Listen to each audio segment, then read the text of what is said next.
Hey guys, Kendra here, and I'm blessed to have two very good friends of mine joining me tonight. And we're going to talk music, just music in general, no specific topic. But I've got PJ-Roc and Jaguar Gator 9 with me. Hey guys, how's it going? Going good on my end. All is well. I can't complain. How are you, Kendra? What's happening?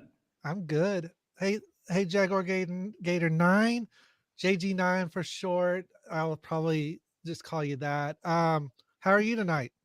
I'm doing well. I mean, football season's in full swing of the playoffs, so no complaints on my end. Busy, but a lot of fun. A lot of fun time. Well, Fun time. at least you only got 4 games to worry about this weekend instead of 16. My voice thanks me for that. My voice thanks me. Now, would it be too forward of me to ask Colin to kind of do a recap of what has led us to where we are right now in the NFL? Can he do it in less than 5 minutes? That is a challenge to you, Jaguar Gator 9. Do you accept?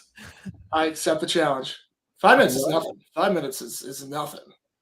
Right. That's nothing. So what's going on? What has gotten us to where we are? So AFC South side, CJ Stroud's playing lights out. Gotta love what D'Amico Ryans is doing. Hope that Jacksonville completely collapse down the stretch because we don't have a good coach or anything, anything at all. AFC East, Buffalo, once they fired Dorsey as the offensive coordinator, just been playing lights out. They're establishing the run again, which is nice with James Cook. They've won, what, 6 straight now, including the playoffs. They look like a very, very good team as a result. Also helped that Miami completely collapse down the stretch, too, because Tua not great against good teams. And Mike McDaniel, the Dolphins have one win against a team with a winning record this year. So that definitely plays a part in it. AFC North, Lamar Jackson staying healthy. It's kind of surprising in a year where every single quarterback has gotten hurt. Lamar Jackson, after all the injuries he's dealt with the last few years, that he has been the one that stays healthy, but he's probably going to be the MVP. He's playing lights out. Ravens, they are in that 1 seed. They're just the most well-balanced team in football. And then AFC West Chiefs, I mean, they're doing stuff, but just wide. The reason they're not as good as they were before was just wide receivers. Just lack of offense in terms of the wide receivers dropping everything thrown their way. So they'll have to get that going. But those are the final four in the AFC. NFC, Detroit had a feeling that this was going to be the year they finally broke out, and it Yeah. has been thanks to some great drafting by Holmes. They got a lot of good players: Campbell, Gibbs, Laporta, Branch. They drafted so well this year, and that's a big part as to why they're in the spot they are. Buccaneers, Baker Mayfield, big resurgence that I don't think a lot of people saw How coming. about Baker Oh Mayfield? yeah, that was crazy. He's been playing lights out. He's gonna be the starting quarterback for the Bucs next year. He deserves a long term contract and then some. Help The that No. also. last 6 games he's Yeah, played have been just lights out. phenomenal. Yeah. Getting to watch those games. I have to watch the replays, but getting to watch those games, it's been really fun watching him get better. He's Yeah. gotten better than what he was last year, Oh yeah, for way better, sure. I'm way just better. happy for him. Yeah. Yeah. So that like they're playing really well. Their defense is playing a lot better over the past few weeks than it was at the start of the season, which is great to see. Um, Also, Philly part of why they won the game was Philly just I don't know why they put Matt Patricia as the defensive coordinator for the last month and a half. That did not work out. I think everyone saw that coming a mile away. 49ers, they're playing consistent football. It's really just can Brock Purdy do it when it matters most? Obviously, we saw in the Baltimore game, not the best, but they still have a lot of weapons on the team. McCaffrey, Ayuk, Samuel, they got so many good weapons on that team that the offense, they anyone can beat you on that team. And that pass rush, especially now you got Chase Young, that's a big reason why they're the number 1 seed. And then Green Bay, credit to them, young team, youngest team to ever make the playoffs. Jordan Love, I think, has got like 21 touchdowns and 1 pick in his last 8 games. He's playing lights out. Packers, another thing that drafted very, very well. They rebuilt that entire offense. A lot of rookies on that team. The defense for Green Bay has stepped up lately, which I did not see coming because Joe Barry is not that good of a defensive coordinator. But the last 3 weeks, they played very, very well. First 7 seed to ever beat a 2. So those are the final 8 left, and that's pretty much what we got to this point. First seventh seed to ever beat a two. 0 Wow. and 8 before. 0 and 8 before. Okay. Okay. Nice. And someone that Colin and I both watch, Tom Grossi, I've been watching his reactions to how the Packers have been doing, and it's amazing to see him go from this we're trash attitude to, oh my gosh, we're in the playoffs playing with house money. And it's amazing to see a super fan like that get on board after saying this season was a wash because it was going to be a rebuild. And Houston, the same thing. I didn't expect anything out of Houston this year. I was thinking 8-8 or 8-9. Yeah. Um, but honestly, CJ Stroud has just come alive in on that team, and the defense has stepped up when it's mattered most. Yeah. So, all right. Okay. So, who is going to the Super Bowl based on all of that wonderful information and analysis? Who is going to end up at the big dance and why? I don't think that JG9 is going to agree with me, but the Cinderella story would be Lions Texans. Detroit, they're having a banger of a year. They are. Yeah, They are. I that would like be the San Diego. Cinderella story for sure. To Yeah. see two never made it's in there, and that would just leave two never made it's left. Yeah. Well, Yeah. That would be fun. That would be yeah, fun. it would. I've got San Fran in the NFC. I'm going to go chalk there. The thing with Buffalo is that I really like Buffalo the way they're playing lately, but the injuries on defense, I don't know how long Terrell Bernard's going to be out. They are already depleted at linebacker. They lost Matt Milano earlier in the season. Bernard being out, I don't know how long he's going to be out, but if he's out for a while, that could be a big blow to them. I'm not sure they can stop Lamar Jackson and Patrick Mahomes if he's going to be out for that long. So I'm going to go chalk. I hate going chalk, but I'm going to go Ravens Niners. I'm going to go Ravens Niners. Wow. Well, can you keep Lamar out of it? I mean, I just don't know if you can this year. The way Lamar's playing, I don't know. That's So going much to be fun. tough. I hate it because he destroyed my team, destroyed the Jaguars. But Yeah. Yeah. By the way, I have the exact same pick. Yeah. Yeah. It's how about the Cowboys collapse and then, whatever music you want to get into, Kendra. How about that? So, what happens now in Jerry land? I mean, do they sit back, evaluate, and I mean, obviously they're going to do that, but what are their real options? What are they going to do They got in to get Jerry rid of land? McCarthy. they have to. McCarthy is not the guy. Yeah. McCarthy makes so many stupid moves every single time they play a close game. Every single time. You look at And last every year's time they played the yeah, Packers, it's like he's throwing the game. yeah, it was like the overtime decision he made last year against Green Bay. San Francisco last year in the playoff, the clock management at the very end, and then playing Zeke at center on the final play. This game, he made a really dumb move, kicking an extra point down by 3 scores to keep it at a 3-score game late in the contest. Like you don't do that. So Seattle's game also bad. what's happening there? I mean, you guys have been around football. There's a game plan. There's strategy. There's philosophy. This is our approach to third down if we're here and this is happening. I mean, so why is this stuff so obvious? What's going on? Is it just you would think that there would be one coach in his ear going, "No, we need to go this way." What's You would think. what's at the root? What's I mean, happening? the fact that JG9 has a dumb decision, at least one every week of the regular season this season, says something. What And I I just think what was it? The most you had was structurally, right? 5. Yeah. Like there's so the funny part is you would think that these coaches would be a lot better now at clock management and game Yeah, management than before because a lot of these coaches were in a generation that they grew up on Madden. So they've been able to practice clock management and game management for their whole lives. Like I knew stuff about like, okay, when to call timeouts, when to call this play, when to do this. I knew that when I was like 7 years old because I just played Madden all the time. You would yeah. think that we're now getting that generation that's becoming coaches, but it's only getting worse. the clock management, the in-game management, is only getting worse. It's actually kind of crazy. Really, Yeah. really amazing to see.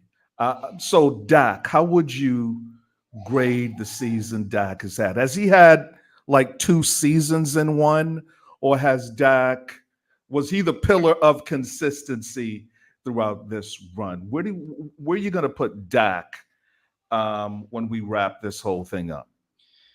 Yeah, I think Dak's still a top like 25% quarterback in football. I still think um, he just had when he has stinkers, he has really bad stinkers. The problem with Dak was that at the start of his career, he was very good at not turning the ball over. And now it seems like if things go south, he just becomes a turnover magnet. Because they were moving the ball against Green Bay. It wasn't like the offense was stalled. They were moving the ball, and then Dak he took a bad sack on third down. He threw a pick six when they were driving.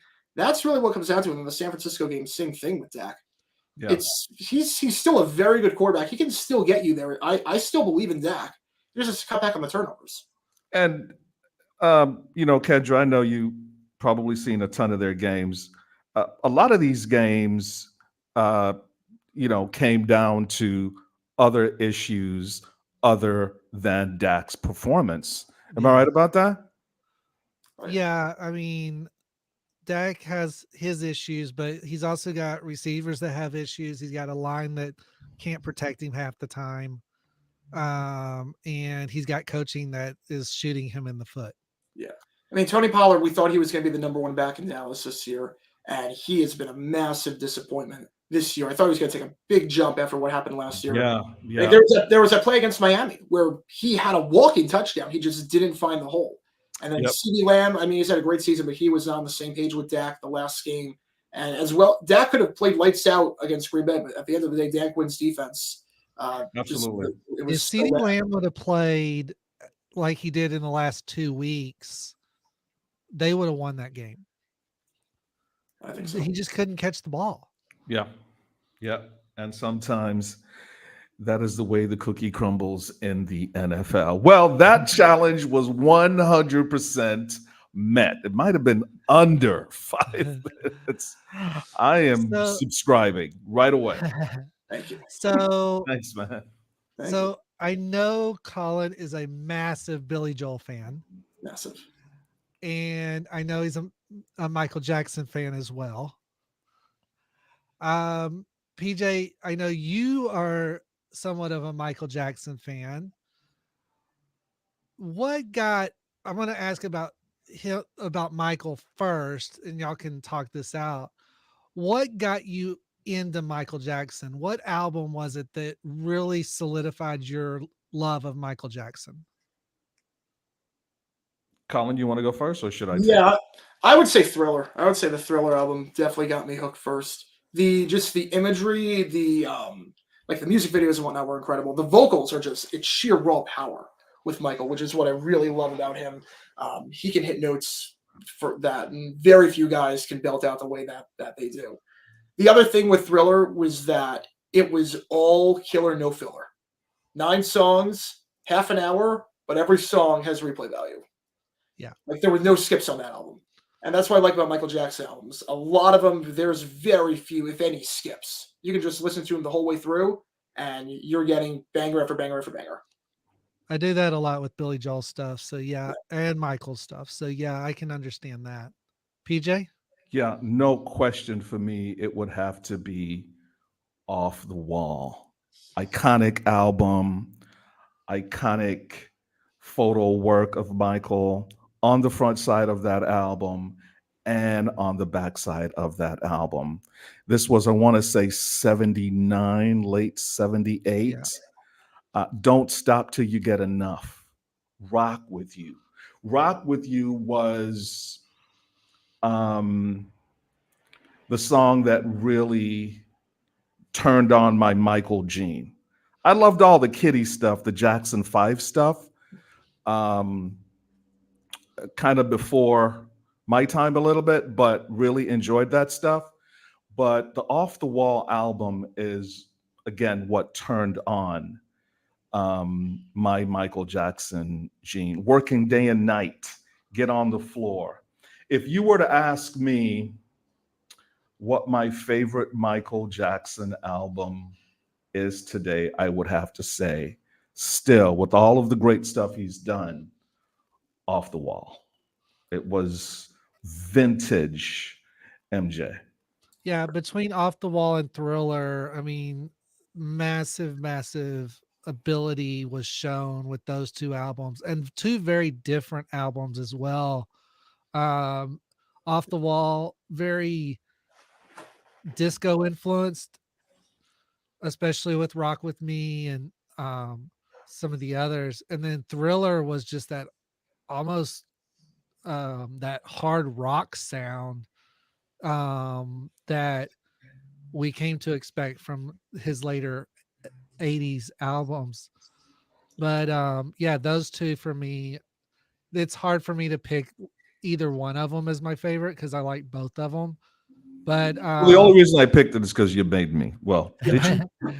but I think my favorite, the one that I really got that put Michael on my radar was the Bad album. Bad. Oh yeah. Um, and hearing because at that time I was listening to top 40 radio Mhm. while everyone else was listening to country around me. So um, I that was one of the things I heard Bad and then saw the music video and I was hooked. And then I started going back through his older stuff. So Yeah. I still think "Leave Me Alone" is is his most underrated song. It's a I think great that song. oh, most very underrated. much so. Yeah. Ghost is another very underrated song by him. Oh yeah. Yeah. The funny part about going back to Rock With You, one of my favorite facts, I don't know how this would have played out, but originally that song was offered to Karen Carpenter. Yeah. I don't know Absolutely. how that would have played out because I cannot imagine her doing that song. I love Karen Yeah. Carpenter. It would have been a very different song. You're Yeah, right. It definitely would have been a very different song. The thing with Michael, um, the minute you heard that voice, whether it's Little Michael or Rock With You Michael, there was something infectious about that voice. Remember, when I initially experienced Michael, well, I'm assuming most of us, but there was no social media, there was no streaming, there was none No, of you had to go buy the album. right. It was the radio, it was going to, get the CDs and stuff. And even with that limited, and I say limited because, I mean, if Thriller had happened today, just imagine, right? So, um, yeah, Michael was just um, this this guy with this voice from somewhere else. You know what I mean? It was just nobody was sounding like that. He brought a certain energy. Anytime you saw him, um, when Michael was well, he was just this towering figure of a pop icon, and I just loved his energy and that voice. And you're right about that song, absolutely overrated. But you go back and you look at Rock With You, and you listen to his voice, and it's poetry in motion. It really is. I'm a huge Michael fan. I love Michael. I think the amazing thing is just how like perfect his voice is. If you ever watch the "We Are the World" like the behind the scenes Yeah. when they record "We Are the World," it's like he does like 20 takes, and every single take sounds exactly the same. Every other It, artist like they fluctuate with the takes, and he everything is like pitch perfect every single time. how iconic was that video, Oh, right? Classic vintage Michael with the aviator shades, yes. right? With his royal, you know, Jacket. jacket on. Yeah. He's about what 110 pounds at the time, in tip top shape, looking like Peter Pan. And yeah, they And just blew that. he handpicked that chorus too. He handpicked every person in there. Um It's a and great time. only one person turned him down from what I've researched on that video. You're gonna leave us hanging in suspense, Taz? I don't know who the person was. I actually don't Gibbs, know. one of the Gibbs brothers. Oh, really? Maybe it was Barry Gibb. Yep, Barry Gibbs turned it down, Well, I'm sure he spent many a nights regretting it. regretting it. Yeah, but that actually so that the We Are the World thing came off of another big collaboration similar to that, the from the Christmas before, in Europe or in the UK, a bunch of UK artists did a Christmas song for hunger relief, and then Quincy and Michael got together to do the We Are Are the you World. talking about Feed the World? Was that it? So yeah, Feed the yeah, no, Dear Another's Yeah, world. Christmas. Yep. Was that yeah, that one? Okay. Yeah, So that was the that's yeah, fine. precursor to it all? Yeah, that was yeah, '84. That was like late '84, I think. yeah. Okay. So, and it was recorded. I want to say it was recorded on the day after the American Music Awards that year. That's right, because they all had to be together right in one spot. And that's why this That's whole why they thing came chose about. that, was because everyone would be in one spot. Billy Joel, who was one of Colin's favorite artists, was definitely present and huge at the time. Now, Billy my Joel was favorite, and I know massive. he's going to jump in here, my favorite Billy Joel song happens to be what I think is just, I don't know, some of his best work. It's Piano Man. It's a classic. Oh, man, that's vintage Billy Joel. You know what I mean? He just took it. That was such a huge risk, that song. But yeah, And anyway. that length, the length of it too, Yeah. was a big risk. 5.5 minutes. Yeah. The harmonica solo and piano solo and everything. Like Storytelling at its finest. Just great stuff. My favorite Billy Joel song has to be Stiletto. Not a single, but a very good song. Yeah. And what actually what turned me on to Stiletto was actually the My Life video, because it at the when he's walking down the street on that video, they're playing Stiletto,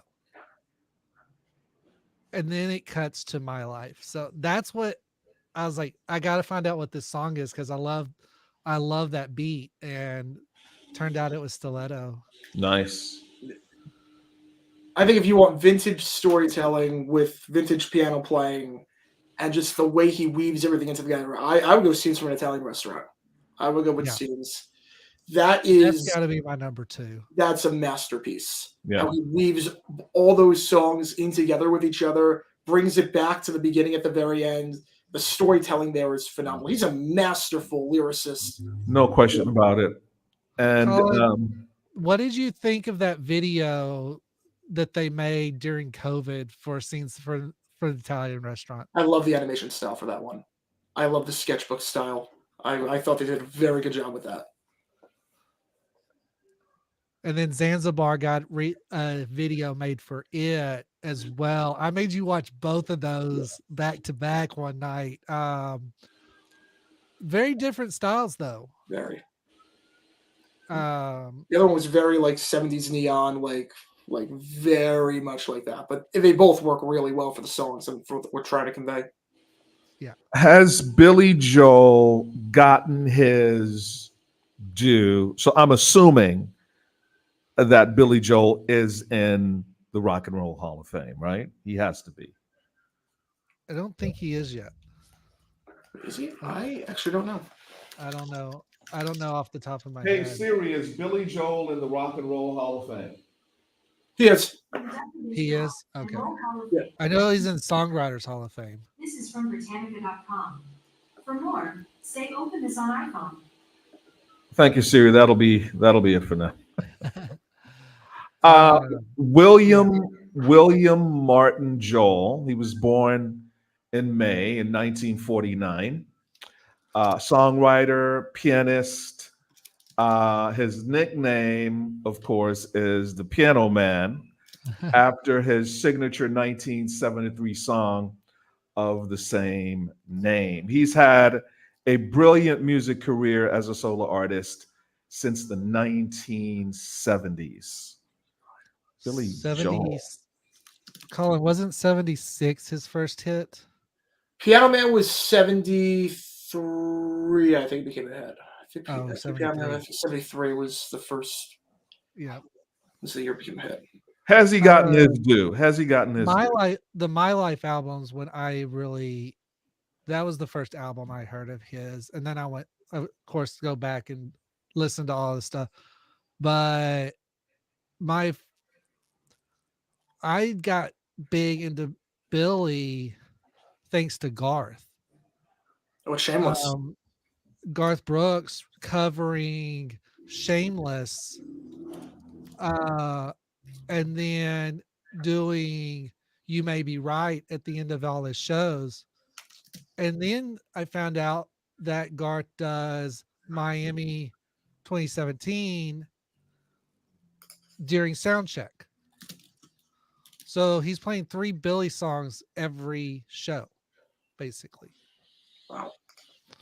Yeah. And if you want to take 3 very different Billy Joel songs, those are 3 very different Billy Joel songs. Yeah, But I feel like it's go definitely ahead. got to do. I mean, I'm biased out. I grew up in New York, so everyone knows who Billy Joel is. He's a legend over there. So his songs still play on adult contemporary radio all the time. He's still a massive thing there. He sells out the Garden every single month and has for the last decade. Just one of those New Yorkers. I Oh, mean, yeah, Body Billy Smart. Joel associated. Okay, so why am I, and correct me on this if I'm wrong. Was it Billy Joel who did, and it's soundtrack stuff here? If we get caught between the moon and New York City, was that him? Was that That was Billy? Christopher Cross. That was That's Arthur's name. Christopher. So Billy Joel never did a cover of that, right? Never. Okay. I don't know why I. Maybe he would have done a great job on that song. That's what I'm thinking. Yeah, but do you believe, the way we look at legends and stuff, um, here in America? Do you think that Billy Joel has gotten his due? You know what I mean? Yeah, I mean, he still sells out stadiums and Culturally, yeah. Mhm. arenas everywhere. He still has millions of fans. Yep. I mean, Sirius XM, they have a Billy Joel channel just dedicated to him. They bring him back every single year. I mean, Right. again, I'm, Awesome. I'm pretty biased because I grew up in New York, so so I Sure. don't know what's like elsewhere in the country, Yeah. Yeah. but he absolutely gets his due, at least locally. Like, Yeah. he is New York. Yeah. Yeah. He's like For LeBron is me, Minneapolis. He is New York. yeah, the whole connection he has with Long Island is amazing. And he credits Big Man on Mulberry Street to being in the right place at the right time to write it, basically, in New York. And New York State of Mind, he wrote that on the way from LA back to New York, on a Greyhound. So riding cross country. His daughter tells a story when she does her little segment on Sirius XM. We Like I said, twice a year they bring that channel back, usually February and October. Um, but she does a segment talking about her favorite songs of his. And of course, Downeaster Alexa is her absolute favorite because it's about her. Um, and then the lullaby is her second favorite because that was something he sang to her when he and Christy were getting a divorce. So it's amazing to hear her stories of growing up with a supermodel mom and a superstar dad. It's fun to listen to it, and I think I think I catch it usually. I usually catch it once a year. Last year I was able to catch it both times they had it on. But one of the things they do on that is they literally run A to Z. Mhm. They go Allentown all the way to Zanzibar. Every track he ever released. Um, and I asked Colin this 2 weeks ago, I think, uh, what the best deep dive from or yeah deep deep track from each album is, and he's like, there are none. There are no deep tracks because everyone knows every track now. Yeah, like But Vienna was not a single, and now that's his biggest thing. Like Scenes was not a single, and right, that's a huge song. It's tough to say what a cut is for a guy like Billy Joel, because it's just it also is different because he hasn't released any new music since 1993, since River of Dreams. So the last 30 years he's played the same songs over and over again. So like if there's a song that he really likes and there's a song that everyone likes, he's gonna play it. So it's not really like a deep cut or a surprise when he does. yeah. What's the final track on River of Dreams is um can't think of the name of it now. Famous last words. Famous Last Words. Yeah, and it was literally him saying he's got nothing left to say. He's got nothing left to write, and all he's written since then is instrumental. So, Must be nice. He's said it all, and now he can just play the stuff that he's been playing for the last 40 years or so. yeah, Um, his venture into doo-wop was fun is fun to listen to for the longest time.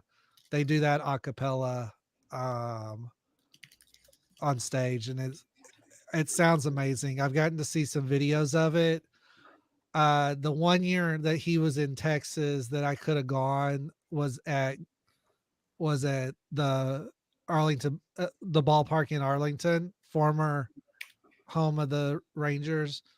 I saw him. I would have seen him there as the final show there, and I didn't get to go because I had to work. But I heard that was amazing for an outdoor concert.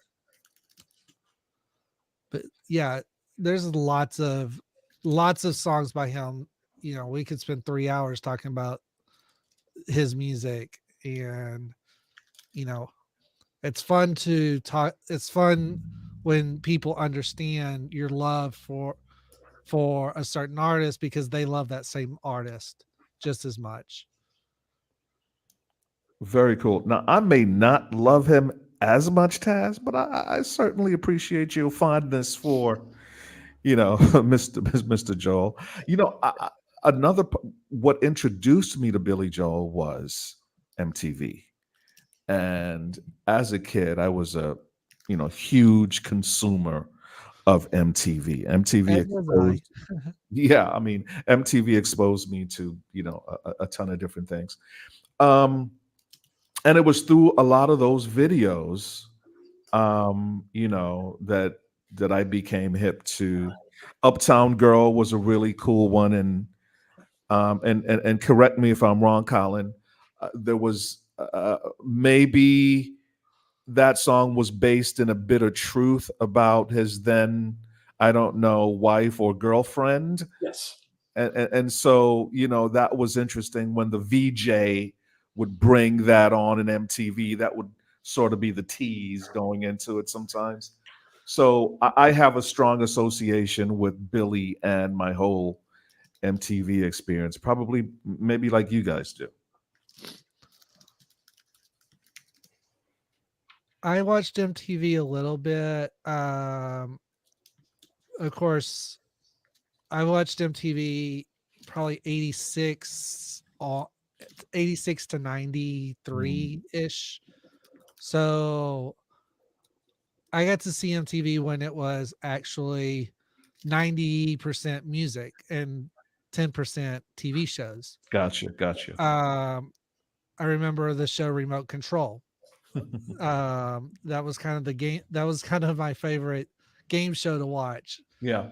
So, and Colin knows quite a few of the shows that I watched growing up. Good ones. Some good ones. Yeah, you can't do that on television, and Oh yeah. Square One, and some others. But yeah, I kind of shocked Colin making him watch Square One night, and when he was doing overtime, he actually enjoyed it. Yeah, that was a good show. It was good. Yeah, I Square. did not Yeah, grow up on MTV because I was by the time that I was like growing up, MTV was not at all. Right. It's, now there is a channel called MTV Classic now that just plays nothing but music videos. It's automated. Right. There's no VJs, there's no nothing, but All bot action, right? yeah, it's really good. I do like watching that Yeah. a well, lot. the MTV DJs, the MTV VJs are too busy working for Sirius XM now. Right. Yes. I think they're all gainfully They're employed. on Classic Rewind Mhm. and 80s on 8. Yeah, So and then that's their Down two Julie big Brown is jobs. on 90s on 9. So So what was Yeah. Billy Joel's, because I don't know this at all. What was his biggest project? Commercially, um, chart wise. What I would you think say was we had his three number one hits. Was it Mhm. Still Rock and Roll to Me hit number one, Tell Her About It hit number one, and then We Didn't Start the Fire hit number one. Okay. and I think I would say Tell Her About It is probably the lesser Yeah, he rarely plays successful. that. He rarely plays that anymore. Yeah. The video for that was kind of an Ed Sullivan callback. And then Still Rock and Roll to Me, that was just him on a soundstage with his band for the video. And then We Didn't Start the Fire. I think that's probably the biggest hit. That's the most impactful because, and even he has said, he goes on YouTube, he gets notifications on YouTube daily for people using that song um, for different things, and he never blocks it. So, I mean, that's a testament that says he understands how significant that song is and how many teachers use that song in their history classes. And the crazy part about how good Billy Joel is that that song is literally just him listing off stuff. Like Yeah. there's no real plot, there's no real story, there's no real like thing here. It's just him singing the same exact note for every single thing, and it's just him rambling off just random stuff. And just absolutely powerful. It's amazing. And Yeah. he said he could have written 3 more verses to that song without taking away from what he actually wrote. Yeah. Yeah. And it was all because um forget the artist's son. Basically, he was in the studio. The next studio over was another artist. His son came over to see what Billy was doing, was talking about how he didn't he didn't have anything um to sit back on like World War II vets did, like his parents' generation did. And he literally wrote the song because of that comment of saying there's nothing, your generation isn't known for anything. And I mean, he wrote a 5-minute song listing all, or 3.5 minute song listing off all that stuff. So yeah, The Entertainer's another great song by him.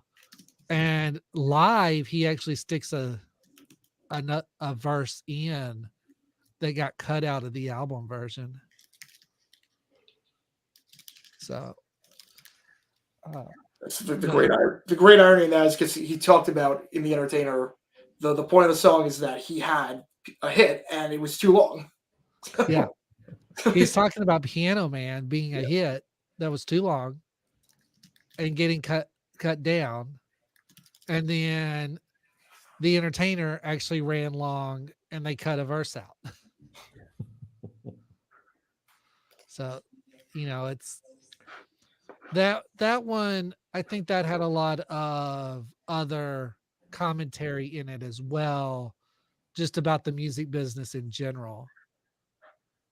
And um Henley has actually said that The Entertainer is what inspired them after one of their songs got cut down badly.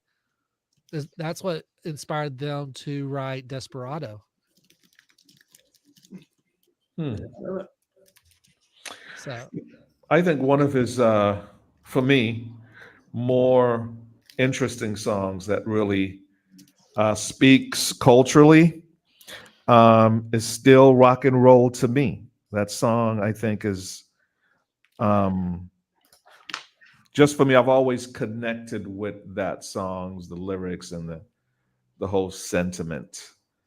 yeah. Um, behind Keeping the Faith is another one that kind of follows that same line of it's still rock and roll to me. It the whole I started out doing this, I'm now doing this. Why is everyone hating on me yeah, for changing slightly? And it's still rock and roll. It's still what I love doing. It's just a different sound. And it's the you age know, old purist versus progressives. and I love the video for that one. It's in a courtroom, and you know, it, it's just a great video to watch over and over, and you see little different snippets of cool stuff each time you watch it. Very cool. And yeah. So how did you um develop this deep appreciation, Colin, um for Billy Joel? I mean, I grew up in New York and I love playing the piano. So it's like if you grew up in New York and you love piano, Billy Joel is the guy. Billy Joel is the guy. His music is inescapable. His music, at least in my household, was inescapable. And for most of New York, it's pretty much inescapable. Just the way he plays. I'm always just fascinated by the way that people play the piano and the way he plays and the storytelling and the different sounds. Like every album is different, but at the same time, it's cohesive. Everything sounds like Billy Joel, but every album is different. Every era is very different. 52nd Street's a very different era from The Stranger, very different from Glass Houses, but it all sounds like Billy Joel. Very different from Innocent Man. But I love the evolution that he has. Yeah, Yeah. I can't get that speaking of glass houses, that classic album cover Oh yeah. is just you know what I mean? You talk about iconic musicography to coin a phrase here today. Um, yeah, that Glass Houses album. Yeah, I remember that from I don't know early. What was that? 82 maybe. 1980. 1980. Yeah. Okay, 80. Oh yeah, yeah. This was back at a time, guys. I don't know if you guys have gone through this. I know there's a little bit of an age gap here. Back in the day when I was in junior high school, it was a thing to walk throughout the hallways of CE King Junior High School with your brand new LP that you just got, or a For classic me, it was album that for you're me just it was CDs. yeah, the classic album that you just love. People carrying around, a Beatles. It was just a very interesting time. Remember, no social media, Yeah. you know, but yeah. Colin, you probably your youth was probably right at the tail end of CDs, wasn't it? Very tail. Like we bought CDs. It was right at the tail end. Right around I'd say third grade for me is when everyone was going iPod. But it was CDs for a while. But But didn't CDs come and go like quick? It just seemed like that was a piece of tech that just came by to say hello. Very. real quick, right? It was like, oh, we're moving on. And hey, PJ, one of our friends, Lori, has stopped in, and she says, "I remember people carrying the Thriller album." Yeah. Oh, Michael. So Billy Joel's getting all the shine. Laurie just wants to balance things out a bit. You Yeah. know. The Thriller is Thriller. Thriller So is Thriller. Lori is one of PJ's subscribers, who also subscribes to me. Um, and she's very active on our Friday night streams. Very active, and we love it. Some Yeah. of my best suggestions for reactions have come from my friend down in Texas. Good having you aboard, Lori. Always good hanging So out with her. so Colin, let's jump forward to early 90s. Who would you say from the early 90s is your go-to artist? Hmm. So if it's early '90s, it's a lot of different people because it was a weird era. The early '90s, right, like between '88 and '92, it was like we were getting out of prime MTV. It was before grunge. It was this weird sound that no one has really done since. It was like its own time capsule. It was this weird part too, where a song hit number one and then immediately fell off the charts. They were trying to get into number one and then fell off. So you had like 25 different number ones each Yeah, year. It was like, I remember that era. I remember Paula Abdul with Opposites Attract. That's the big oh yeah, song Lindsay I remember Steccat. from Oh yeah. there. Oh, yeah. I would say probably my go-to would probably be Janet. My go-to would probably Janet. be Janet from that era. I think What Rhythm about Nation, you, PJ? phenomenal. Janet was huge. But there was so many. I mean, Britney Spears held down a good part of the 90s, didn't she? In the late, Um, there was a Leah on the R&B side of things who lost her life too soon. Um, Selena, I think, was who was huge in Latin pop culture, was doing her thing. There was just so much going on with hip hop. You know, artists like Little Kim were in their heyday. So I don't. TLC. Yeah, absolutely. I mean, there was just a Ace of Base, right? Mhm. The Love Ace sign, of which Base. that is all over commercials now, right? I And see the and here's the commercials. thing. Um, I didn't know this until recently.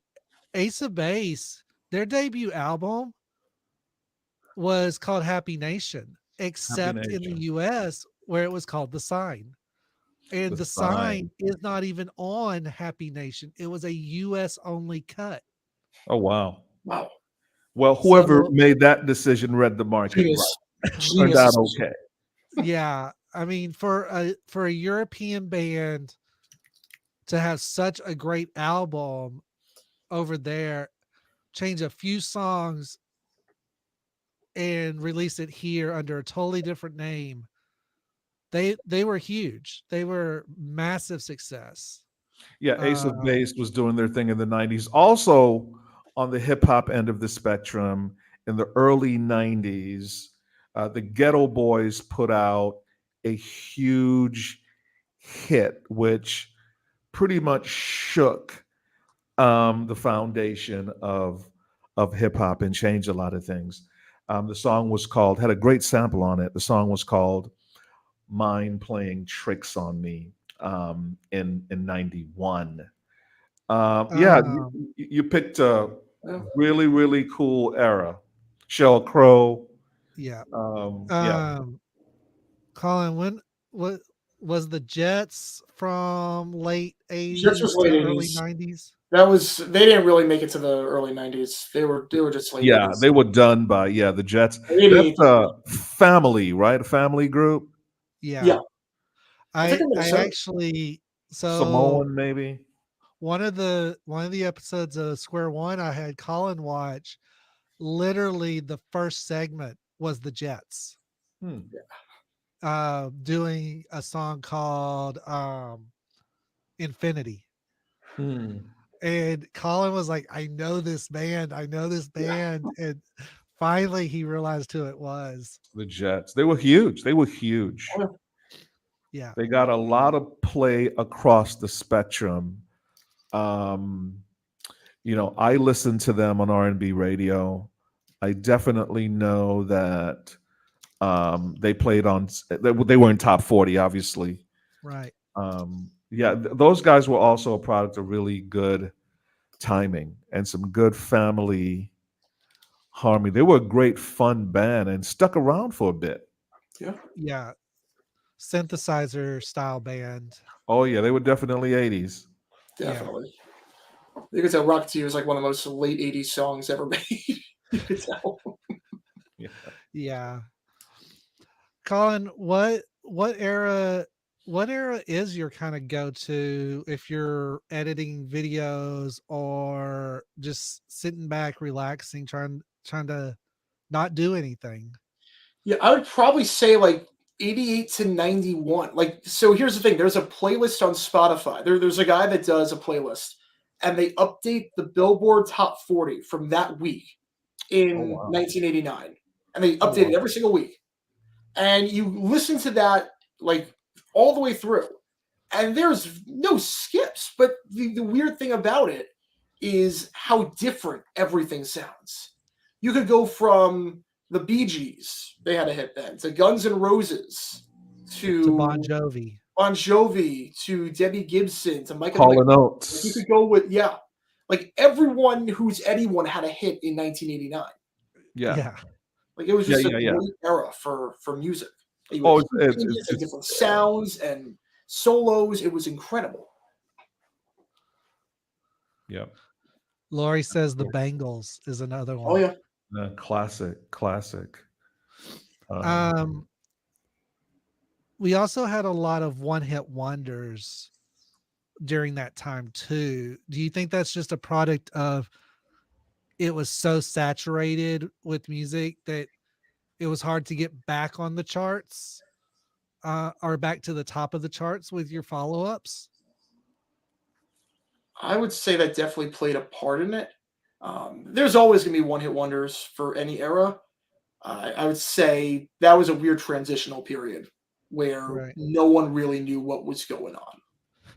You couldn't I really mean, like you had your if you had a sound like it was outdated a year later. yeah. right. And the other thing too, Kendra, I think is um, getting a hit in the top 200 is hard.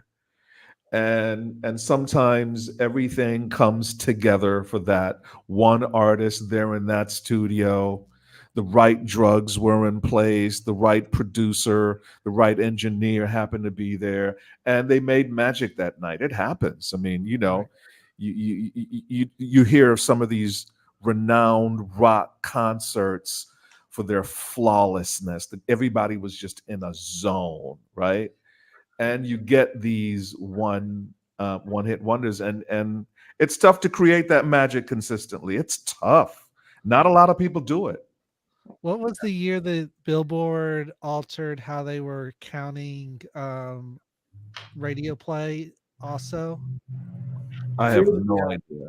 They had changed it. They changed it a lot because like they changed it in the '90s when like singles could not be a thing. So what a lot of artists did was they like you had to have a single to be on the charts. So what a lot of artists did was they put their best song, they sent it to radio, but they didn't put it as a single. So you would have to buy the album, but it would never Mm, chart. So you had a lot of like some of the biggest songs in the '90s never charted. Yeah. gotcha. Because they weren't released as singles. Yeah, like "Don't Speak" by No Doubt. That was I think "Torn" by Natalie Imbruglia. I don't think that charted. Right. And that was, I mean, I remember in the 80s you could buy singles on cassette. Oh yeah, And it was absolutely. literally one song on each side of the cassette, Mhm. super short cassette. Yep. Total waste of plastic. But I remember it was the thing. And then EPs, you started getting EPs in the 90s on CD that were 3, maybe 4 songs. And maybe the single was on there. Mhm. But I mean, by then everyone was just buying full CDs. I mean, who wanted to pay $5 for 3 songs when you could pay $9 for 11? And Kendra, your go-to genre and era of music. What's your go-to for when you're just, you know, being Kendra? So normally I'm listening to Classic Rewind on Sirius XM, Hmm. which is cassette rock. So if it was released on a cassette in the rock era, it's on that channel. Okay. But that's everything from late 70s to 90. ZZ Top, Blue Oyster Cult, Black. Ozzy, Lots of Bon Jovi, lots of Billy Bon Joel, Jovi. lots Okay. of Brian uh Yeah. Adams. A lot of yeah. corner on that channel. A lot of corner. Okay. Yeah, a lot of Foreigner, a lot of Oh yeah. YouTube. Fogheart. Boston. But this week I've actually not been listening to that. I've been listening to um a genre that's more closer to my heart, and that is I've been listening to Willie's Roadhouse on Sirius XM, which is honky tonk country. Mm, Hmm. very cool. That's interesting you'd say that because I'm working on my debut reaction for my George Strait set. And yeah, honky tonk comes up A lot. a lot in my yeah, in my mono. Um yeah, yeah. So the the biggest thing for me though is having music that fits what I'm doing. Mm, Right. As both of you know, I'm on I listen to a lot of YouTube. I have YouTube Premium, so I don't have to deal with commercials. And I just have YouTube music on most of the time.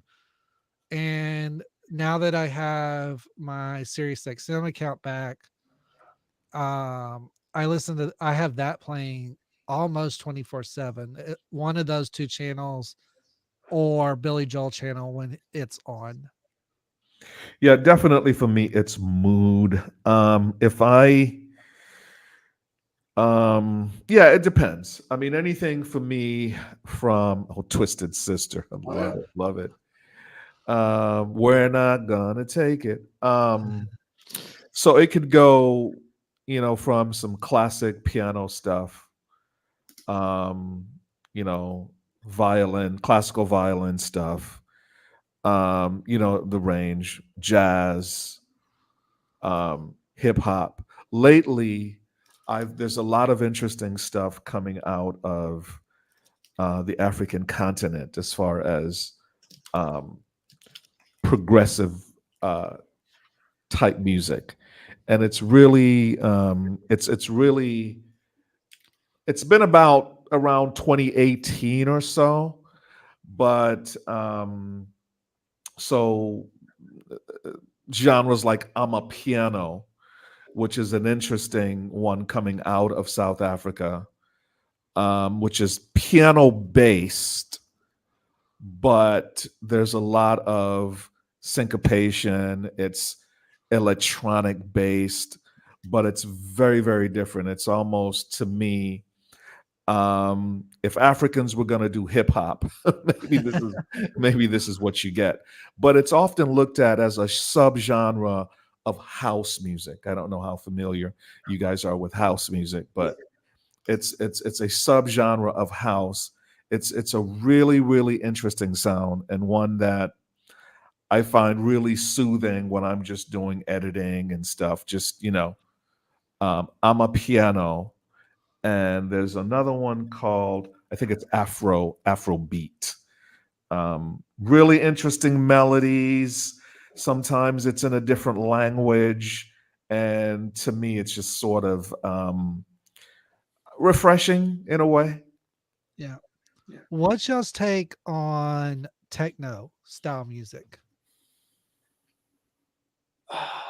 I mean, I have no problem with techno. It's not not my favorite. But I have no problem with techno. There's a good techno songs. I think for me too, in terms of like the mood, it depends on what I'm editing. It depends. Like if I'm editing a video about something from 1979, I will like to listen to 1979 music while I edit to just get me in the mood. It's like from Very cool. 1994, listen to some from 1994, just stuff like that. Yeah. Hence why you have your 5-year rule, right? Yep. Oh yeah. What was the question again? uh, I drifted off. your your thoughts about techno or instrumental beat So like music? electronica in general, Yeah, as you guys know, it's massive in Europe. There are DJs that are multi-millionaires today, from you know playing this kind of music globally. I've always loved it. Um, I think it came out of, or it was probably born out of my love for house music, which is just some really interesting. The origins of house music and hip hop music are quite interesting for me, and it's an area that they're that quite really, intertwined too. yeah. And at some point, they both went in different directions, but um, yeah, yeah. To complete whatever thought I was trying to make, it all started with house music. So all of that electronic stuff, I really have always enjoyed, and I have a playlist, and I try to find time for some of that stuff, because it just zones me out. Sometimes I get some good herb, you know what I mean? Some really sticky, icky stuff, and it's all legal in my state. And it's me and some good electronica, and yeah, Cool. I love it. So uh, we'll wrap this up with this question. What what's the last song you heard to the, before coming on air with me today? I've been listening to a playlist of the top 40 songs from this week in 1979. So the last one that I heard was Heaven Knows by Donna Summer. Is We Are Family on there? For this week, it is not on there for this week. But the top five this week at this time in 1979 was Hold the Line, YMCA, My Life, Too Much Heaven, and La Freak. So Okay. that's Nice. a great top five. Hold the That's line. awesome. Yeah. PJ, what were you listening to before you came on? So I am in the middle of doing a I should reaction. have known it would be George Strait. Yeah, George Strait. Is it the fireman? The fireman? Oh, great song, great Yeah, song. Great play on words. yeah, yeah. I am not done with it yet, but yeah, I did the open mono, and just kind of been getting it all set up. So I've Nice. heard it. Yeah, looking forward to it. So, believe it or not, I heard a new version of Poncho and Lefty right before we came on air, and it's not by Willie. Who's it by? It's Really? um I believe it's Emmylou Harris, but I I know she's done it in the past. yeah, I think it's Emmylou Harris that I heard that the version on, but it was a live version from the Opry. Okay, So, Hmm. very but interesting. but So yeah, I thought, and I could be wrong. I thought the header for this meeting said, or this little get together, Scorpion Taz. I thought it said something about top five. Am I no, wrong? So no, you no. don't let us leave Oh, here and not ask us about something top five? Is that what I'm hearing? sounds like a So team. this one's titled "Let's Talk All Things Music." Okay. So I do have a top 5 show that I'm working on, and I think PG and I may be recording that after this if he has time. Um, I this week's show is going to be on sci-fi. Top 5 sci-fi shows or books. I have, by the way, the best sci-fi book. I've ever read was, you got to look this up, A King of Infinite Space. I don't know if you've ever heard of that book, but I haven't. um, Never. it was also the last science fiction book I've ever read. A King of Infinite Space. So, Um, no, so I but was yeah, going to say, I know Colin has to go. Colin, first of all, it's an absolute pleasure to be meeting you, and um, I certainly, appreciate um, getting to share some time with you. My question is for someone like me, who I'm at about 12,000 subscribers right now. I've been doing this for a little bit over 2 years. Um, what, and it's pretty much reaction videos. That's it. There's Mhm. no, original content.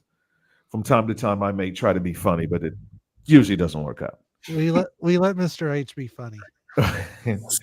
um, yeah. So, what advice would you give to someone sitting at 12,000? And do you remember you sitting at 12,000? Yes. Oh yeah. My first 2 years, I was at like 5,000. By the end of the second year, I was at about 5,000. And I remember the moment. It was like May of 2021, where everything started to go up, and it was like I was increasing subs a lot, and video views are going up. I'm like, oh wait, this could actually be like my full time thing. Which Um, video was that? it wasn't like one. It was so I did the video on. I remember it well. It was the video I did on Ken Stabler's final game in the Saints Cowboys 1984. Snake. Oh yeah, the snake. Love it. Oh, sorry about that. Love that man. But I remember watching or doing that video, and I put it out when my sister was graduating from college, and I was too busy to do a video the next day. So I was like, I can't do a video the next day. So I'm Yeah. just gonna do this. And for the first time, the views actually went up, and I was like, oh wow, this is taking off. And then every other vid took off from there, Wow. and it was like, okay, we're getting somewhere. I think that the two biggest things for me is just consistency. My audience knows they can expect a video every single day. They can On at least expect, one of the yeah, channels. at least one of the channels, a video every single day at the same time, and there's no guessing game. I think the other thing for me is find your niche, find what you're great at, find your expertise, find what it is, and just become the best in the world at it. Just hone in on that part, enamor yourself with that, and your passion will shine through, and people will realize, and people will know. Very cool. Now, you mentioned that whole consistency bit, which I- You've been hammered on by someone else about no, consistency. no question about that. And it's not that I'm lazy or anything like that. It's that I it can't be too rudimentary for me, meaning that I have to feel it in that way. And the only way I can kind of describe it, Colin, is maybe when a writer is inspired to sit down. And so for me, it's not like, okay, all right, let's no. So that's why it's not so consistent. You know what I mean? It's like, Yeah, uh, I know for me, like there's sometimes where I'm just like struggling to get something out. I'm really struggling, and then I'll just be like reading through newspaper archives and just constantly researching, constantly learning, yep, and then something happens, and I see something. I'm like, oh, wait a second, spark. that could be something. So I'd say the other thing, like if you want to be consistent, if you want to have that drive, like to do it every day, Yep, always be learning.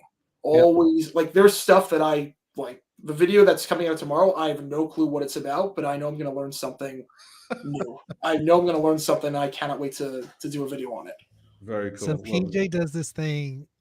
He calls them LOLs, where he'll just get on live, or you know, he usually does them live, which is cool. Whether he's got no one watching or 10 people watching, and it stands for learning out loud, which is his way of learning. And I love it because you get to hear his thought process on on that. So Now, I open up Wikipedia, and so I'm doing a deep dive into George Strait this week. And so I open up Wikipedia or and his website. right and or his website, and I'm absorbing the information, at the same time sharing it with a lot of color and whatever I'm bringing to it. He's And not pulling he's not pulling a ginger. what was that? That's an Long inside story. joke. Long story. There, so there's there's a guy on YouTube Yeah. that we both know of. His handle's Depressed Ginger, Mhm. and he has been caught numerous times, Like at least literally plagiarizing off Wiki. Oh, really? Yeah. Like not even like I said, what you do is different. You acknowledge where you're getting your information from. You say, Well, "I'm on George." it's not made up since you're coming to a reactor. Reacting to established music. Yeah. Yeah. So like when you go to a website, you say where you're at. You're at billboard.com, Right. you're at cmt.com, you're on Wikipedia, or you're on the artist's site or whatever. Hmm. He didn't do that. Yeah. And he would read And it word for word. Oh, and he wow. would read them word for word. And you can tell it, and Colin calls him out on it really good in his Titans video Yeah. about Nissan Stadium. The wording is wrong, and he's clearly reading word for word. He catches himself and corrects the grammar, and you can tell it. What kind of a following does this guy have? About 80,000. 80? 80,000, yeah. Oh, Yeah, wow. but he doesn't just do sports There's a content. He lot of stuff. does Yeah. he does a lot of different Is content. he cheating the process, or could he argue that this is art? He's cheating the process. He's cheating the Yeah. process. So he's not doing the research. He's not putting it into his own words. Not You're anymore. not getting his insights. No. You're just getting something somebody put I mean, up. he'll give his insights, but they're blatantly wrong. If you look at what he's talking about. I mean, Colin did a full hour of calling this guy out. Yeah. Wow, a takedown. Like it was a whole hour of just him plagiarizing stuff. Wow, that's crazy. Yeah. Now, I have to ask, because I saw the news, and I figure you have too, Colin. Are you releasing a JG9 news video on the Browns releasing coordinators? I will probably do that at some point. Yeah. I was very surprised by the news. I did not think they were going to be. I was surprised too. I could see positional coaches, but their coordinators actually did a really good job this year. Did somebody hire him out, or what's going on? No, they were let go. They just let him go. I mean, the Browns got to the playoffs with 5 quarterbacks. Yeah. 5 different quarterbacks started for the Browns, and they got to the wild card round. Yeah. So, and then let like 3 or 4 people go off their coaching staff. Cleveland. And I have it's almost like Cleveland doesn't want to get very far in the playoffs. I mean, they're known for the QB graveyard. So yeah, QB's gonna die. QB's gonna die. And QB's dying is what happened this year throughout the entire NFL. I mean, week 1 we lost Rodgers. Oop, where'd he go? Yep. So, thank you, Colin, for doing this. This was a lot of fun. This was a blast. So you're planning on doing something for the night of NFL honors. Yes, I am. Is that something you're working on in the background, or is that something that you're probably going to put together the week of? I am probably going to wait until after conference championship weekend, just so we know all the decisions that coaches have made by that point. So it'll probably take a week and a half to do. It won't be the night of. It will not be the night of. Yeah. But it will be. And I would love sometime to in the next help few on that. weeks. I would love to help you on that in any way I can. So Yeah, it's gonna be a lot of fun. It's gonna be. I'm still trying to figure out how I'm gonna do like the voting process and some stuff, but we will make it work, and it'll be really really fun. yeah, I have a feeling you put those votes out there like you do with the pick the winners, and it's going to be pretty skewed. I have a feeling. We'll have incentives so like YouTube members, their votes will weigh more. It'll be like Dancing with the Stars, where it's like 33% of the or whatever it's like 50% of the vote is based on America, 50% of the vote is based on the three judges. So YouTube members will have more weight with their views than Yeah, the average person. very cool. Well, it was great talking to you. I hope you'll want to come back next month and do this again. Absolutely, this was Uh, a blast. Absolutely. um, so my goal, so I have to work around PJ's schedule, Yeah, obviously. PJ's great. So, PJ's great. so third, it's probably going to be um the third week Mhm. or the second week of the month. So Okay. ooh, now Valentine's Day. Ooh, Yay. I know me and you have no plans. I have no plans. So maybe the 13th or 14th, one of those 2 days. We can do this again. My goal is to do it once a month. And like I said, I have to work around PJ's members only streams, which I Mm. produce. Oh, nice. So yeah, if you're ever looking for someone to help you out on your members only, let me know. Absolutely. I will definitely. Thank you so much. This was a blast. This really No was. problem. And w- so for those that don't know, I use StreamYard for these interviews. A link is in the description if you want to do your own StreamYard meeting or live stream. You can stream to, I think it's 12 different platforms now, including Twitter, Twitch, and YouTube, as well as they have a webinar feature that allows you to embed it into your own website if you so choose. So check that out in the description. All of our handles are in the description. Be sure to check all of us out. And till next time, this is Kendra with JG9 and PJ Who Left Early. See you next time.